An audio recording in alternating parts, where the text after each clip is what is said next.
Welcome to Day-to-Day Health, a podcast all about machine learning in medicine, brought to you by two University College London PhD students. Me, Florence. And me, Davy. And made possible by the Turing-Roche partnership.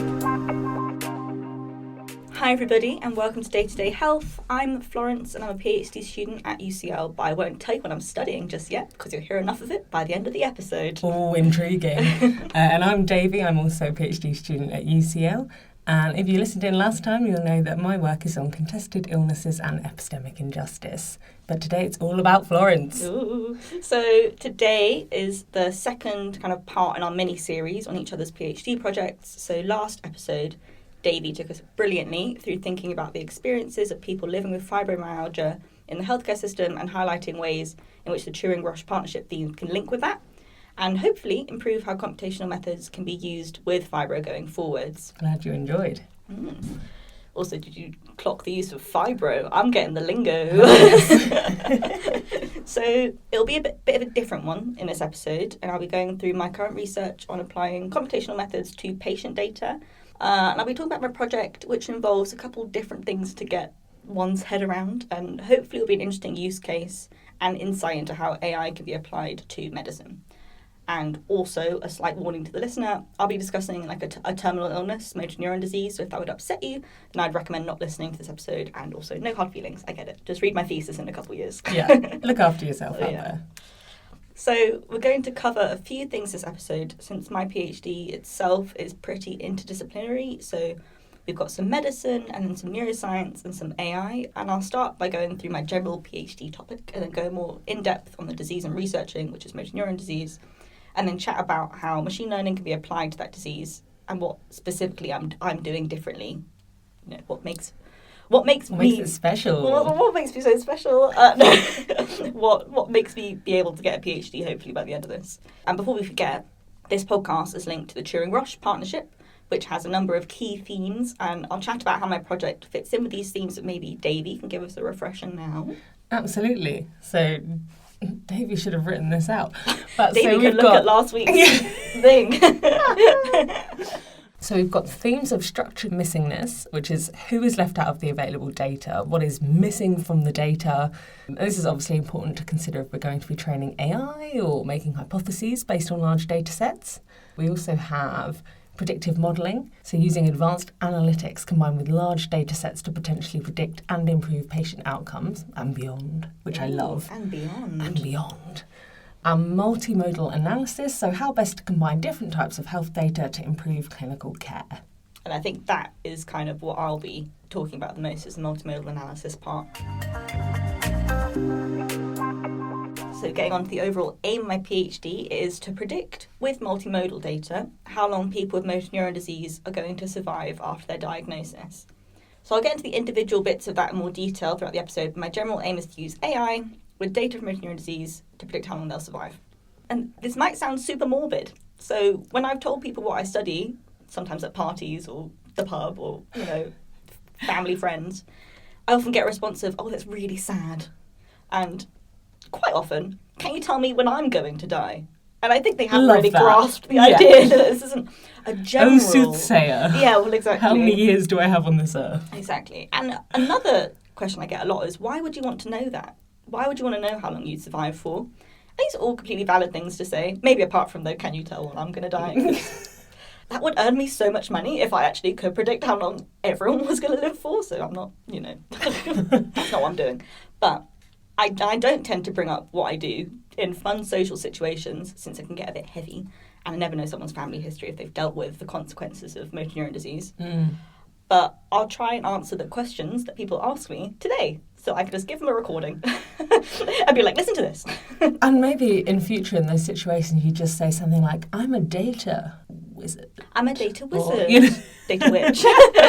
Data witch has a worse connotation. Maybe that's just sexism, I don't know.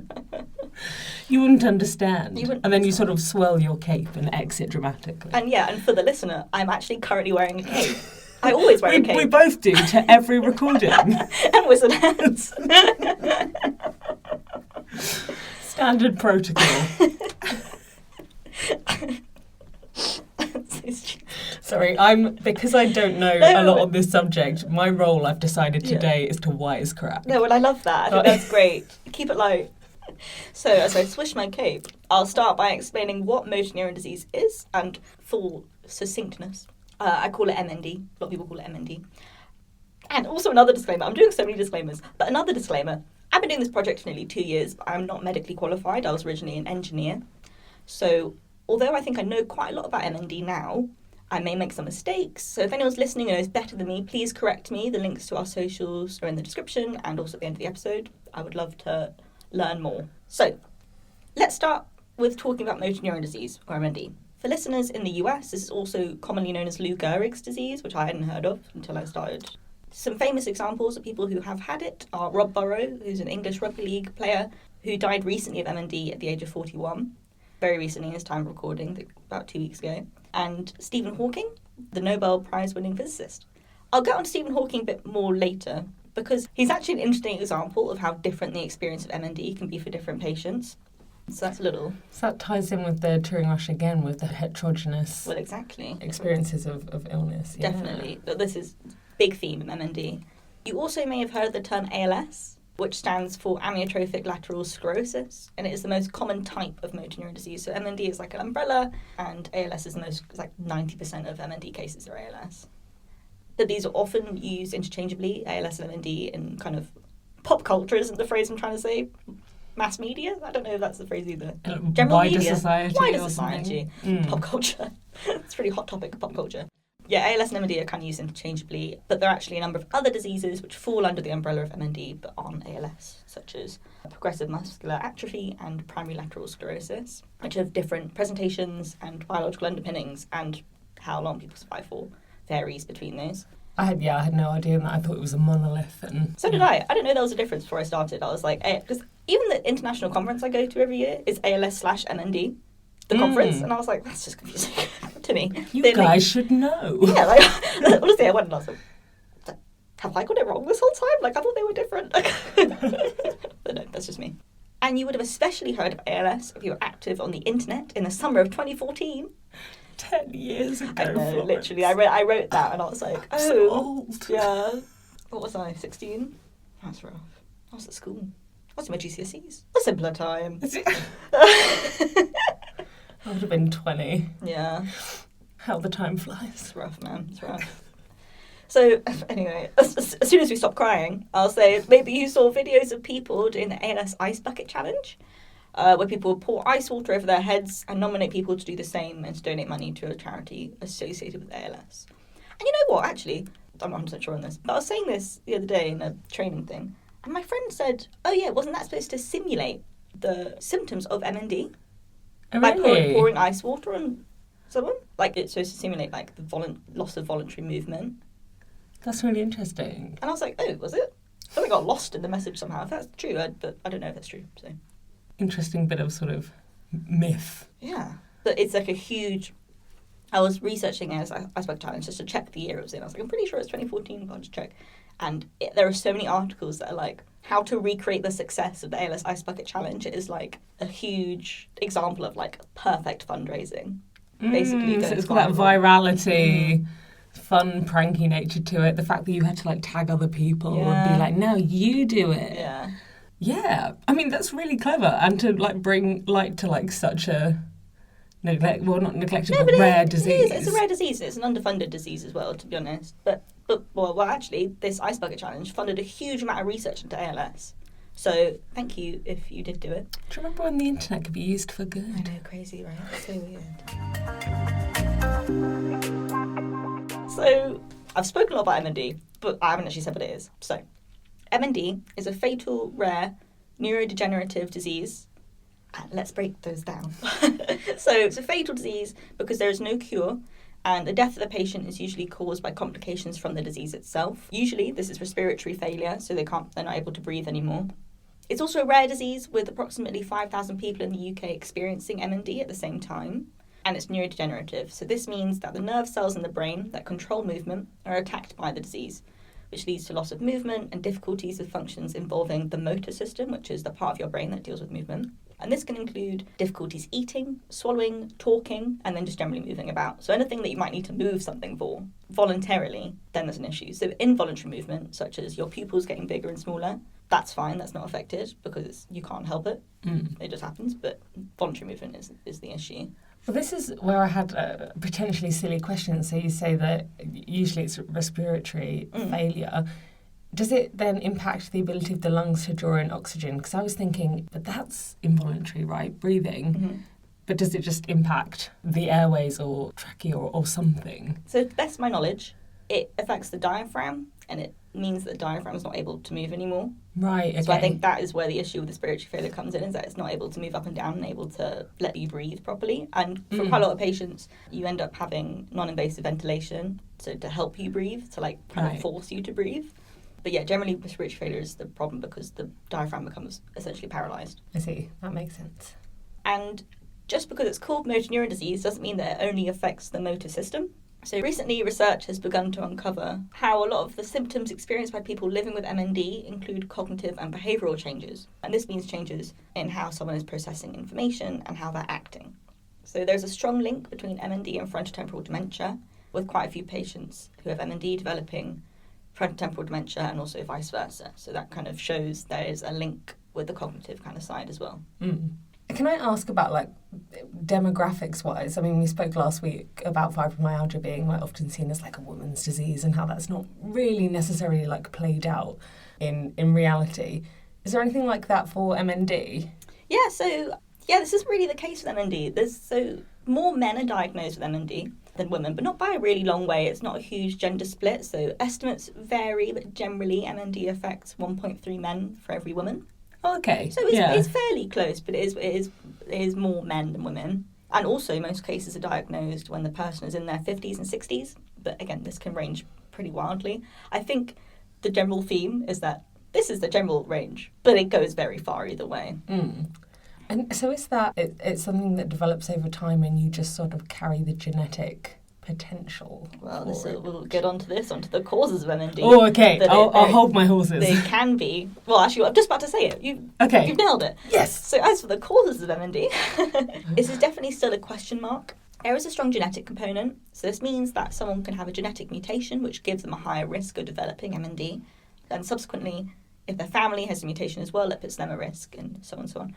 However, this doesn't paint the full picture of the disease because plenty of people affected by MND have no genetic reason at all. But yeah, and there are also different genes associated with MND, different genetic mutations. So some may be linked with a more aggressive form of the disease, some may be linked with a less aggressive form of the disease. Some are more hereditary than others, so some get passed down through the family more easily than others.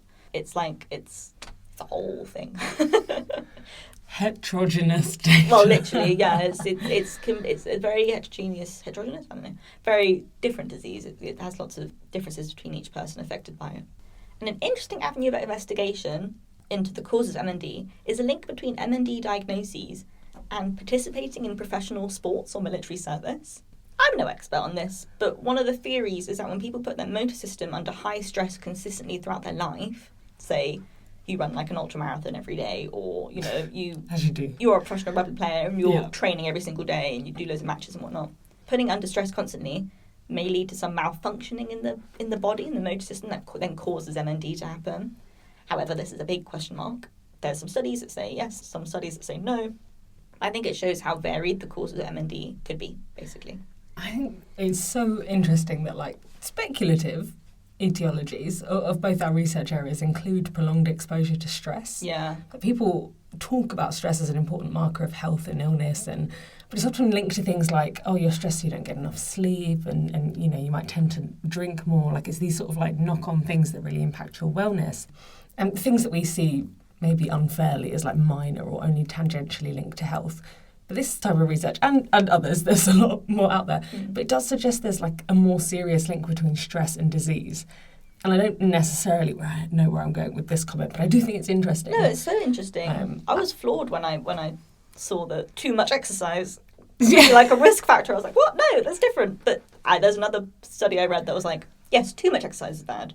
But like no exercise is also bad. You have to do like the right amount. And I was like, oh, okay, fair enough. But also I think like particularly with the examples that you've given, like ones that are like heavy stress on the body, a lot of slamming about. I mean, there's the whole thing, you know, to do with like concussions and American football and rugby and things like that causing dementia and things like that, loss of brain matter. And I think it's wild as well, the whole like we've known for a long time now that this happens.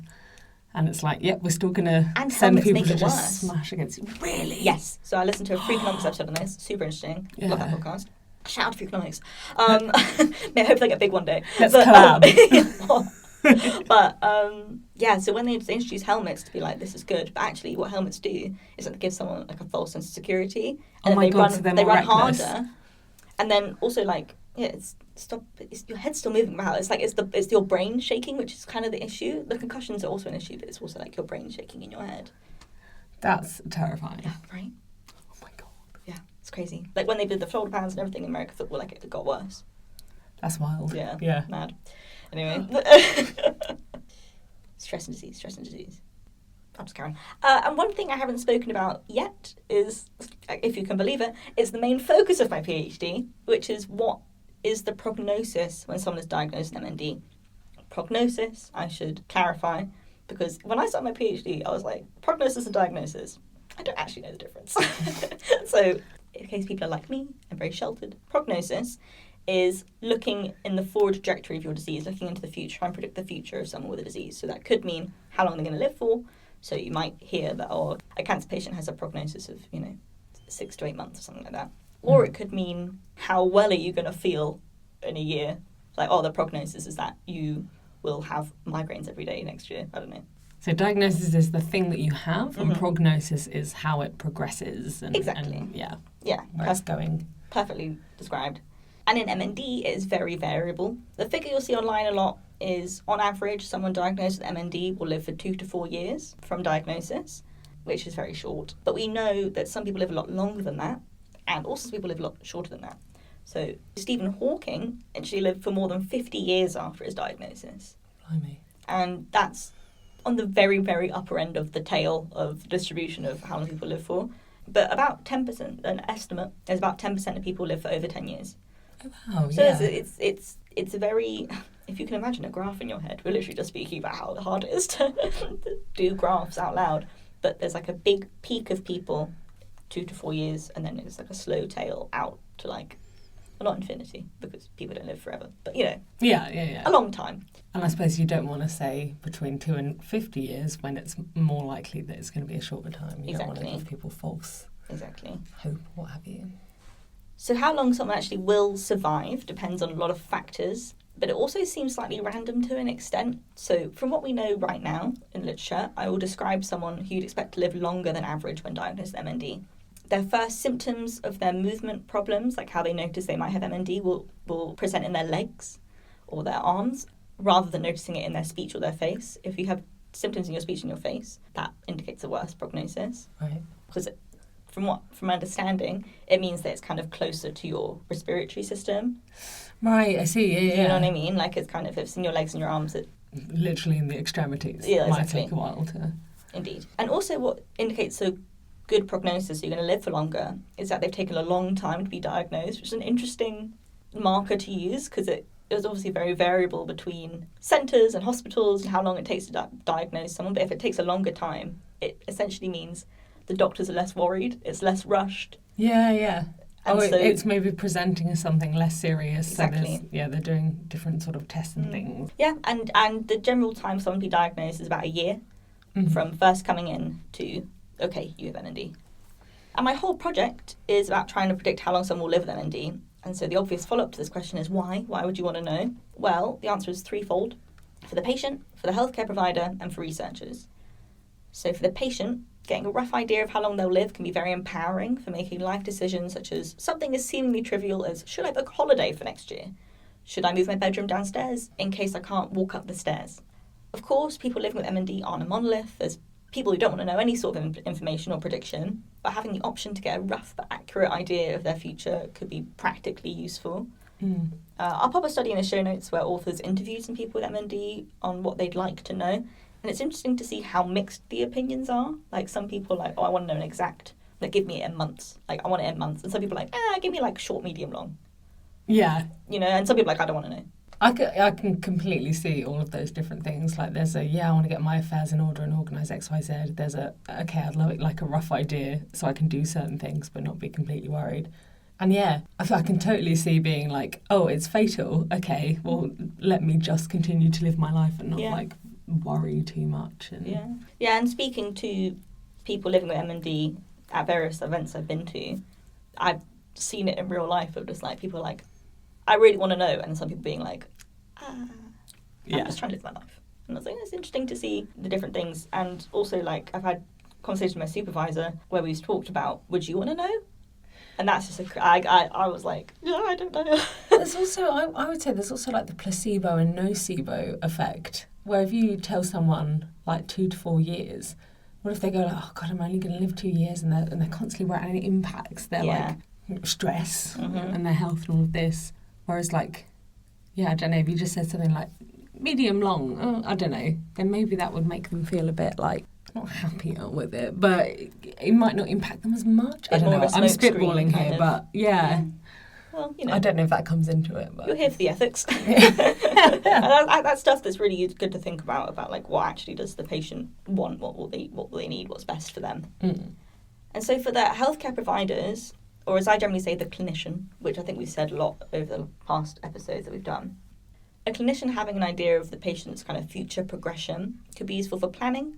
So when do you want to administer certain therapies at the most optimal time, when they'll need it most, and also symptom management strategies. So like, knowing roughly when someone will need a wheelchair, so it can be arranged ahead of time rather than ad hoc, which could like introduce unnecessary delays. Like something kind of as simple as that.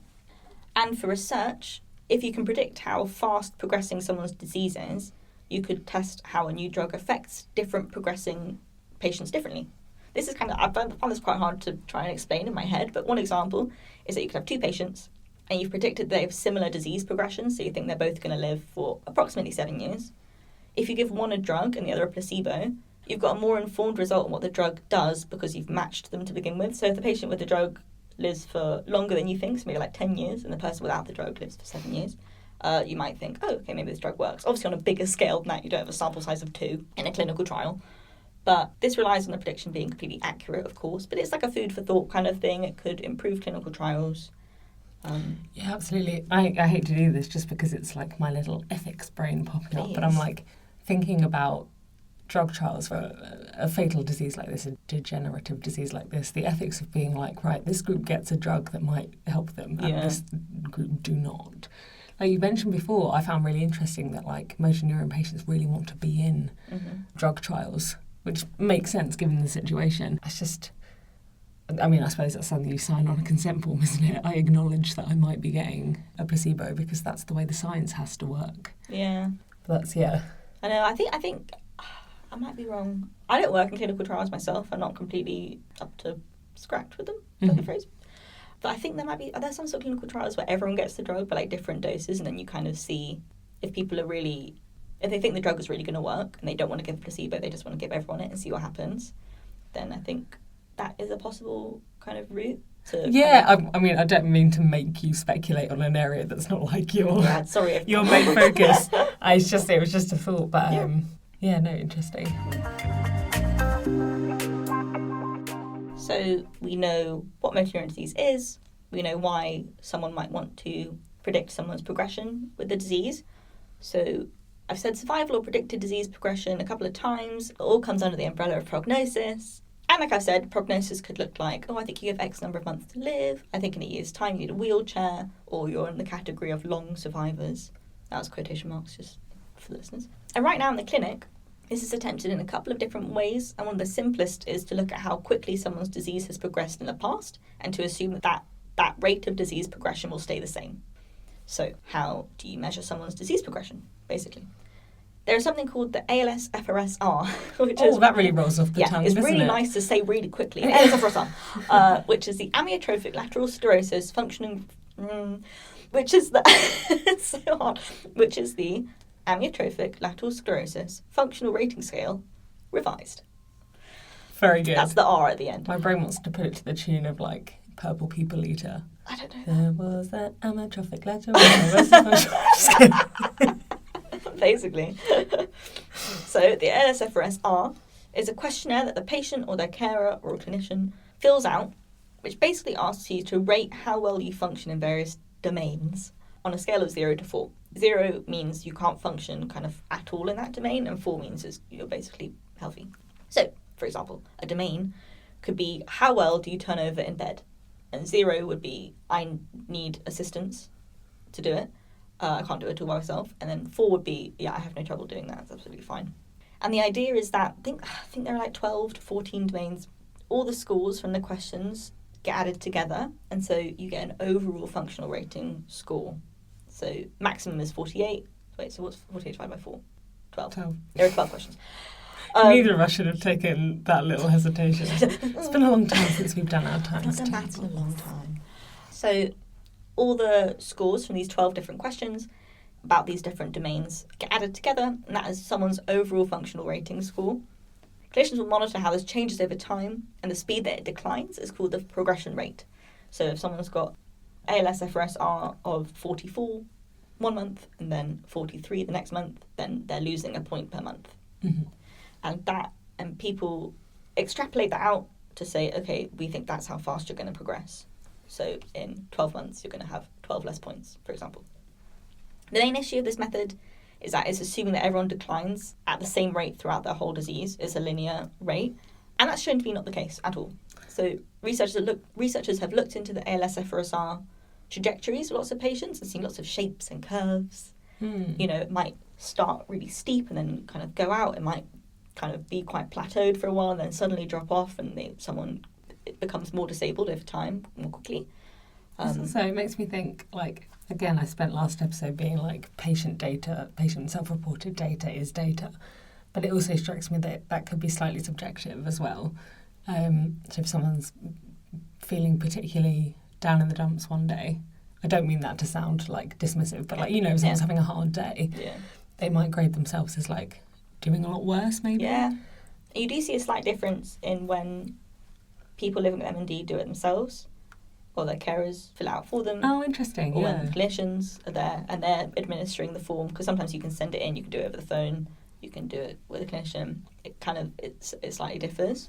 Because, these are quite subjective things. Like, on a scale of 0 to 4, how well can you eat food? And you're like, And there are, like, little hints. There are, like, next to 2, it'll be, like, a description of like, oh, you struggle to do something or other.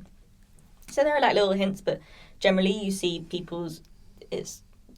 suppose it's the overall picture that's the important thing. It doesn't have to be a perfect numerical score. Exactly. It's looking at as you say, the progression rate. And what's tricky is also there are 12 questions, but they are, in this method, all have equal importance because they're getting added together. And what has been seen is that a lot of the questions in the ALS-FRS-R are to do with lower motor neuron disease function and not upper motor neuron disease function. So there's like different aspects of the disease that are less looked at within this questionnaire. So it's not like a complete picture of the whole disease, but it's a useful measure. Yeah. It's a definitely useful measure. And another method, so moving on from the ALS-FRS-R. Yes, exactly. Just the straight line trajectory of that. Another method is predicting prognosis with the NCALS model, which is a model that came out, I'm not going to say. It's a model, like a probabilistic kind of survival type model, if people are interested in what that is. I'll put the paper in the show notes. But it looks at the number of characteristics of a patient, like their age, whether they have a genetic mutation, and uses that to predict probabilities of survival at various time points. So, for example, what's the chance of survival in a year's time, in 5 years' time? I won't get into how they made it for now, but I'll put the paper in the show notes, and they use lots of data from lots of different places to try and come up with an accurate prediction. Interestingly, they also released like an opinion piece, like an editorial op-ed maybe, where they tried to predict Stephen Hawking's survival from diagnosis, because... Was he alive at the time? No, okay. So they knew. But famously, Stephen Hawking was given like a couple of years to live because, neuron disease. But then he lived for over 50 years. And weirdly, this has become, I don't even know how I feel about this. This has become kind of like a gold standard of like a motor neuron disease prediction tool is like, but could it predict Stephen Hawking because he was such an outlier? Right. Okay. Yeah. Which is interesting, but also it's a bit different. I should have said it at the beginning, but prognosis, prediction, M&D can also not just mean death. Sometimes it's defined as, it's called a multi-time point. I think it's called a multi-time point, where someone's survival time is their time to either death, something called tracheostomy. So until they have to have help with breathing. Yeah. Or to have non-invasive ventilation for over 23 hours a day. And that is like I think it's called a multi-time point of like, that's when someone's died according to this model. Mm-hmm. So in fact, when they looked at the Stephen Hawking, he got, I think it was a tracheostomy, like 20 years before he actually died. So they were using that as their survival point, rather than his actual death. So that's like another quirk of motor neuron disease, which is, again, people don't even really predict the same thing. So that's, again, fascinating. And I wish I had more to say. And so the final part of what I'm looking at in my PhD is machine learning and AI. I've not even mentioned that yet. So efforts to predict prognosis using machine learning and MND have been mixed, and this is mainly due to the classic problems that everyone in medical AI kind of faces, is low sample sizes and data sets that aren't representative of the general MND population. So the biggest data set, I don't know if it's the biggest, I think the most popular data set in MND is from some clinical trials, and people who get recruited in clinical trials go through an inclusion and exclusion criteria. So the people in those trials generally represent, I think it's like healthier in general, younger than usual, kind of, it doesn't represent the whole MND population. So any models that are built on that are going to have this bias. Well. Yeah, exactly. Yeah. It may not generalise well to the general population.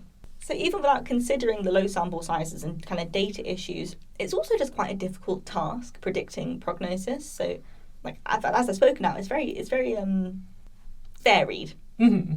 But what all these approaches have in common, all these MND and machine learning approaches have in common though, is that they're using something called unimodal data, which means they're using one type of data. I was going to say, because we're the multimodal data podcast. Well, exactly. So they're using one type of data, and that is clinical data. So clinical data could be the ALS, FRSR that I spoke about earlier, genetic mutations, age, sex, how long it took them to get diagnosed, blah, blah, blah, stuff that you would do in a clinic. So what I'm exploring in my PhD is, can we increase the information to any sort of machine learning model by increasing the types of data we're looking at. So instead of looking at one modality, we'll look at multiple modalities, and this is called multimodal AI. So, coming back to the Turing-Roche partnership themes, we've got structured missingness, which I'm not actually looking at in my work, to be honest, because that was more my... That was more yours. More my thing. That's more your thing. But predictive modelling is very much on theme, because I'm predicting how long people will live for. And of course, the final theme, multimodal data, is probably the most relevant to my work. But what even is multimodal data? I hear you cry. So, taking ourselves out of the medical context for a second, imagine, I'm going to paint a picture. I'm going to do my best meditation voice, Headspace voice. Hi, I'm Andy from Headspace. Imagine you're stood somewhere with your eyes closed. Suddenly, you can smell salty air, and you think, interesting. I'm either in a salt factory, which I actually don't know if it's a real thing, stood very close to a salt lamp, or I'm on a beach. That smell of salt would probably be your only input data. So that is unimodal data. So now you can suddenly hear the sound of crashing waves, and you become more certain of, okay, that confirms it, I'm probably at a beach. But still, you could be in a salt factory and have a shell up to your ear. You're not 100% certain that you're on a beach, but it's getting close. And with smell and sound, you've got two data input modalities, you've got multimodal data, and you're getting closer to a better prediction of like where you are. And then you start to feel your feet in the sand and the sun in your face, and you're close to certain that you're on a beach. And can you see how, like, theoretically, when you combine multiple types of information, which by itself are useful, the different types of information complement each other and give a fuller picture of the context that you're in? That was such a good little, like, analogy, and also you completely transported me away. I kind of want to go to the beach now. Yeah. You've got a future in doing voiceovers for meditation. Thank you so much. Imagine you're in a salt factory. You're standing really relaxing. Close to a salt lamp. Actually, complete sidebar. I once worked in a spa looking after some kids in Italy. As you do. As you do. And they had a salt room. So it was like a Himalayan salt lamp, but it was an entire room. The walls were made of it. Did it the glow? Seats were, yeah, it was amazing. Oh my God. The walls made of it, the seat was made of it. But what was disgusting is that I was with a bunch of like 7 to 11-year-olds. They were just licking the wall. No, actually, no, this was younger. This was 3 to 6-year-olds. They were just licking they were licking the walls, like fully, like all of them, licking the walls. And I was like, I hope people actually come here to like relax in the salt room and not also licking the walls because they're just, kids. That's wild. Yeah, it's like burned in my memory. I'm just like, ew. Children, please stop. They were like, salty. It was like horses with a salt lick. Horses getting mentioned again. So, and this is a theory and motivation behind what I'm doing. We're trying to predict how long people with MND will live. So in the context of MND, instead of the 5 senses being the different data sources, like what I described earlier, you've got multiple types of medical data. So there's clinical data, which consists of the age of the patient, their sex, the stuff I spoke about earlier, and a bunch of other info that might be collected about them through some sort of form. What's less used in MND is any sort of scan they might have had. So usually when someone is in the process of getting a diagnosis for MND, they'll get an MRI, which is used to see if there's anything in their brain that might be causing the symptoms of MND without actually being MND itself. And this is called a mimicking disease. I had a sidebar here. So, side note, not too long ago, my dad got an illness called, I had to look this up, the vestibular neuronitis virus that mimics a stroke. It exhibits with the same symptoms. So obviously that was very scary for the family. Yeah, God. And he had to have an MRI to know for certain if it was this virus or a stroke. And thankfully, not a stroke. But of course, he had to announce the good news in the most dad-jokey way physically possible. So me and my sisters got a text that said, "Hello, my darling children. I had the brain scan this morning. Yes, they found one." Smiley I love face. That. Oh my God. You've got to keep it light, My dad always says, if I get a haircut, he's like, "Oh, which one?" Top-notch work here, And dads. I'm like, come on. Be real. Be serious. So it could be something that looks like MND but isn't. Yes, there are quite a few diseases which kind of present the same symptoms, but they have very different prognoses. Mm-hmm. They may not be fatal. They may be something that can be fixed. So really, this scan that MND patients get, or people in the process of getting MND diagnosis will get, is used to exclude the possibility of other diseases being at play. But this also means that nearly every person diagnosed with MND has had a scan of their brain. So what if there is some information in there which could be useful for predicting their survival, but it's just sat there collecting dust and not being used after diagnosis? It's been used, okay, they don't have anything else, it's probably MND. Whack that in a file, never think about it again. Exactly. So not only are the images already there, ready to be used, but the field of machine learning and AI being applied to images is really quite advanced. So there are lots and lots and lots of methods and techniques that have been designed to extract data from images of any kind by using AI, and especially for MRI. The MRI for medical field, we've talked about it on this podcast. Yeah. There's a lot of stuff. So let's go back to the beach analogy, which I know everyone loves. Instead of 2 senses, you've got 2 types of data, and that's clinical data and imaging. And maybe adding imaging, like we added the sound of the ocean, maybe that will enhance our knowledge even more of what's going on in this picture. So how can multimodal data be actually used with AI? So using multimodal data with AI gets us to a field called, well, it's called it multimodal AI earlier. I also call it multimodal data fusion. It just sounds so much cooler, doesn't it? Thank you. Except it actually isn't called multimodal data fusion. It's just what I've chosen to call it. Trendsetter over here. Well, no, I saw a paper and said it, and I was like, I like that. That's pretty cool. Because there are so many phrases for what this is. You've got multimodal, multi-view, multi-channel, integrated learning, cross-heterogeneous. It just, the list goes on. And I chose to stick with multimodal data fusion because I thought it sounded cool. And also I felt like it was the most self-explanatory of the bunch, potentially. I think this is a problem with having like a new and rapidly developing field. Yeah. It's just we're just spitting out different terminology and nothing sort of the accepted one yet. It's an absolute case of like say anything-itis. It's like they're just saying anything. They're like, will this work? Will this get accepted into a paper? Sure, I'll say that one. Well, I have absolutely no clout anywhere, but I'm throwing my weight behind. It's called multimodal data fusion. This is the thing. It's called multimodal data fusion. It's also quite hard to say. like I was like, damn, I should have chosen a different one. MDF. MDF. Well, yeah. MND. MND. Too many acronyms. I do love an acronym, but that is too many. So even the name to describe the field of multimodal AI. I can't even say it. There's something about multimodal. Yeah. Kind of sounds.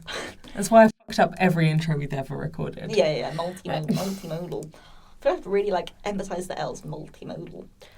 So even the name of multimodal AI isn't agreed upon. This is going to be a common theme. Basically, this field is very large, very varied, and also very disparate. So there's quite a lot of people working on multimodal AI, but not necessarily talking to each other. And that's starting to change. There have been some summits that have been organised, and it's kind of getting more a homogenous blob of people talking about multimodal AI. But the field also isn't just healthcare. Multimodal AI is common in agriculture, interestingly, which I like. If you search on Google Scholar, it's like how to predict crop disease. I was like, oh, that's not where I thought this was going. But also other fields like analysing social media data. So you've got lots of different data types, like text, images, videos, sound bites. Like a lot of inputs. Yeah, multimodal AI can be used wherever you might have different types of data, basically. And with this field spread all over, it also means that a lot of people have come up with their own methods for the best way to combine data types with AI, their own multimodal AI methods.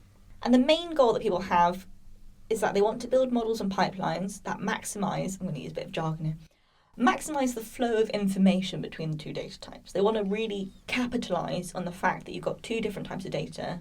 Let's really try and make this count, basically. Mm-hmm. And this is where a podcast format gets tricky. It's much easier to explain machine learning models with diagrams. I mean, a model is often called a pipeline where data goes in one end, a bunch of stuff happens to it, and then something comes out the end.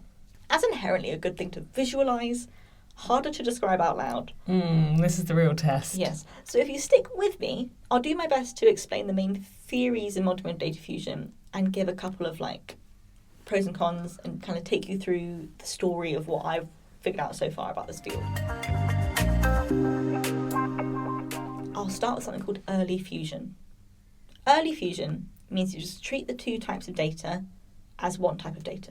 Kind of that simple. So you use it in the same way that you would use unimodal data, which is just plop it into a regular machine learning model. This works pretty fine if your two types of data have what we call the same dimensionality. So if you've got two modalities, the first is someone's age and sex, which is just two values for each person. And then the second modality is, say, blood test results, which consists of the levels of 12 chemicals per person, say. Then there is kind of no problem just treating these two types of data as one. There inherently are two types of data because they're different things, but you can just add them together, kind of. Now you've got 14 values for each person, their age and sex, and the blood test results. And off you go and plug that into a machine learning model, kind of without thinking twice. Does that make sense? Yeah. Okay. What gets tricky... I'm visualising really hard over here, that's why I'm... I respect that. It gets tricky when instead of having two types of what we call tabular data, meaning that data you can kind of represent as a table, such as an Excel spreadsheet, so you've got one row of values per person. So, for example, age and sex would be tabular data because you've got one value per person of those things. Mm-hmm. Instead of having tabular data, we could have one of the data modalities as 2 or even 3-dimensional. So this means that each person has, instead of just one row of data, they might have a picture, might have an image, a 2D image, which is a 2-dimensional kind of array of numbers, really. That's how images are. Or maybe 3-dimensional. If they've got a brain scan, MRIs are often 3D. So now we've got the first data modality is age and sex, which is 2 values per person. And our second data modality is an image, for example, 100 pixels by 100 pixels. And each pixel is spaced just so to actually make that image.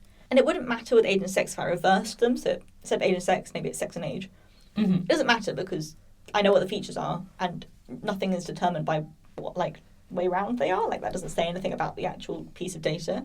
However, if I jumble up all the pixels in an image, then it does matter because how far away each pixel is from each other is what gives the picture its meaning. You just made a big scramble. You just made a big scramble. So it makes it pretty unfeasible just to smush the data types together if you've got age and sex and an image and treat them as one because their structures are fundamentally different. So you can't really just be I'll just whack them all in there and see what comes out. Yeah. Because what you'd have to do is if you had a 2D image, you'd have to flatten it out and just so you've got row. See, I have to use my hands for this. You've got row going down, and you'd have to put them.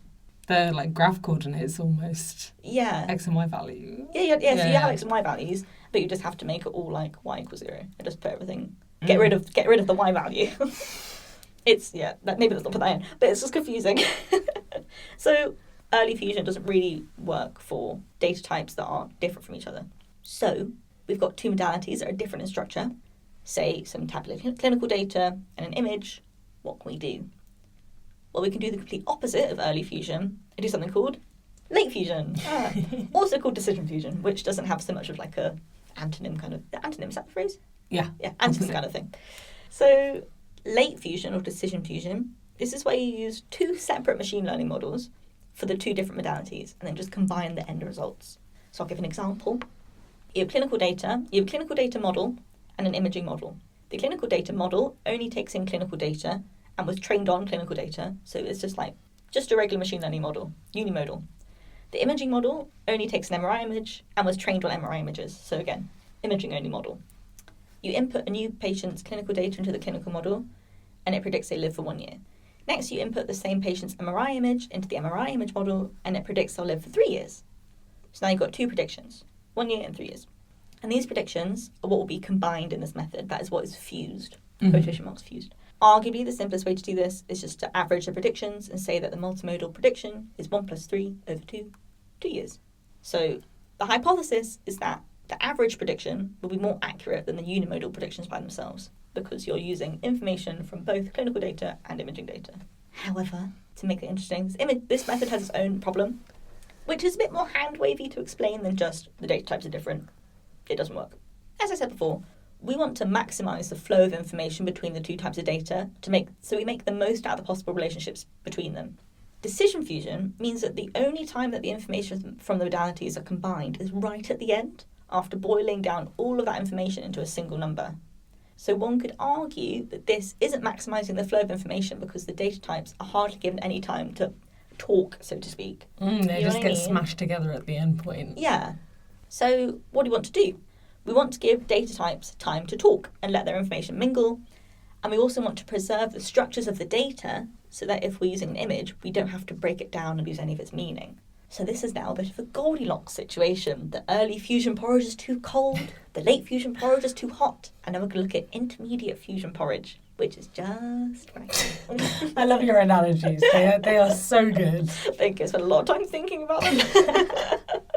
So, intermediate data fusion. There are lots and lots and lots of different ways to do intermediate fusion. Honestly, hundreds of papers have been written, probably more, written with different machine learning models that can be wildly different from each other, or some which are very, very, very similar with slight tweaks. But the authors are sure that those slight tweaks make all the difference. Got to really stake your claim in this field. You got to make your mark. Yeah. So this is like an inevitable consequence of having a fairly new field, or I suppose this is also just something we see in all academic fields. Everyone has their own theories. Everyone thinks they're right. I think it is I think it's a consequence of having a fairly new field. I think it's also a consequence of, like I said before, all the different names for the field. Because when I first started the PhD, I was just looking for like multimodal stuff. Like that was my Scopus search for Scopus fans out there. That was my Google Scholar search. And then I would get, a bunch of papers. I was like, great, found all the papers. And then I realised further on, you have to like search a million different things to like come up with all the papers in the field. And so what I think is happening, allegedly, is, I don't know, I feel like I'm going to get in trouble, I don't know why. What I think is happening is people are writing papers not seeing that maybe someone's done something really similar before. Purely because it's not coming up under the same name. Yeah, it's so hard to find. And maybe, allegedly, I don't know. But I think that's probably what's happening, because a lot of them are using kind of similar methods in different applications. So it is still novel, it is still worthy of a paper, obviously. But that's what I found in my searchings. There's a lot of overlap out there. I think there is a lot of overlap. Yeah. So the problem with this is that you've got so many methods that all say they're the best. How on earth do you choose a method to use if you have some multimodal data, like I do, and you want to use it? Do you just pick a method at random for any old paper you see? That doesn't sound very scientific to me. I'm quite a rigorous person. I started my PhD and I was like, I don't want to just do that.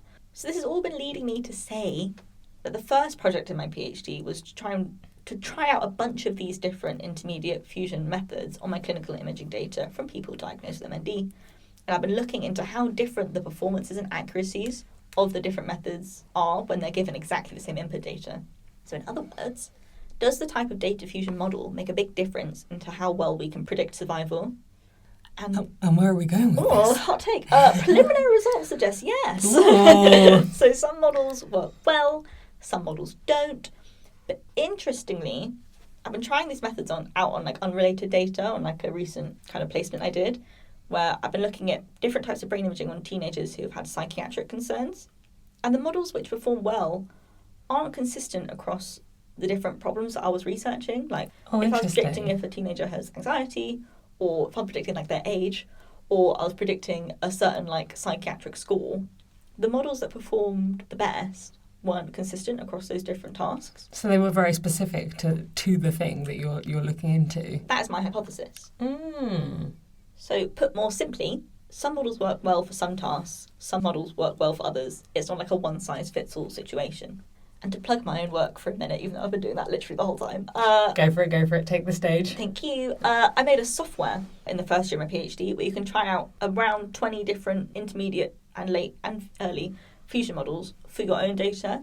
And the software is called Fizzily, like the pasta shape. Love it. Thanks. It's supposed to be like a portmanteau of fuse easily. This branding stuff. I want it. And it's complete. And documentation is like completely pink. It's just great. But the idea is that someone can use that, try out loads of methods, and see which one is best for their data, rather than just doing what I was thinking I was going to do at the beginning of my PhD. Was like, do I just choose one and just go? So that's the idea. So, what is next in my PhD? If your brain is totally fried right now, I don't mind, because also mine is. I've got a whole day left to go. Yeah, oh my gosh. I don't know what I'm going to do. Well, you might have noticed that I've been rather uncharacteristically quiet through the descriptions of the data fusion types. And that's just because I'm trying to translate your very good descriptions of like graphs and things in my head.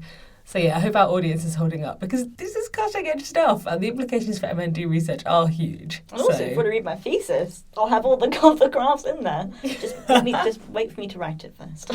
Give us a few years. Give us a couple of years. Then we'll edit and pop it in the show notes. Exactly. Really big attachment. So I hope I've demonstrated how different scientific fields need to come together to make an AI in medicine PhD happen. I feel like I've gone through quite a lot of different things that one needs to learn to even start to think about comprehensively how to do it. You need knowledge of medicine and knowledge of AI as well. And I tried to give an intro to the problem of why we should be trying to predict survival in motor neuron disease, and also why it's a tricky problem to solve in the first place. And I've hopefully introduced you to the field of multimodal data fusion and convinced you that it could be a useful tool in the quest for predicting survival in MND. And the rest of my PhD is going to be trying to improve the accuracy of survival prediction, and also looking at quantifying exactly how useful brain MRI is in this context, and whether we can do any sort of special computing on the MRI to enhance its usefulness. Like, for example, is there a particular part of the brain that is housing all the survival info? And we just haven't found it yet. And we just haven't found it. And maybe it'd be useful for a model just to focus on that and not, the skull probably isn't that important. You know what I mean?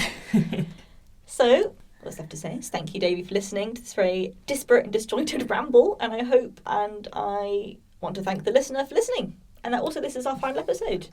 Yeah, no, how exciting. Thank you so much for explaining your research project.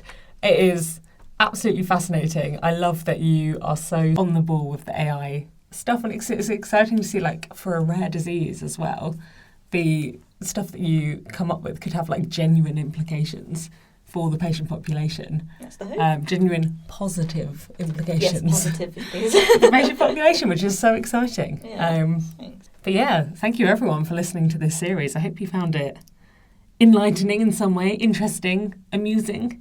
Hopefully. Entertaining. Yeah. Who's to say? I found all those things. So don't care what the listener thinks. Yeah.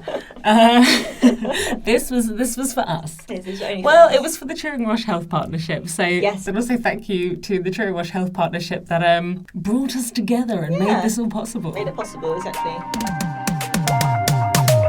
Thank you very much for listening to this episode of Day-to-Day Health. If you've got any questions or comments, please DM us on our Instagram @DayTodayHealth or email us at daytodayhealth@gmail.com. Also, this podcast was created as part of the Turing-Roche Community Scholar Scheme, but all opinions expressed aren't those of the Alan Turing Institute or Roche. The show notes, transcripts and references to the research we talk about can be found at daytodayhealth.github.io. That does it for us, and we'll catch you next time.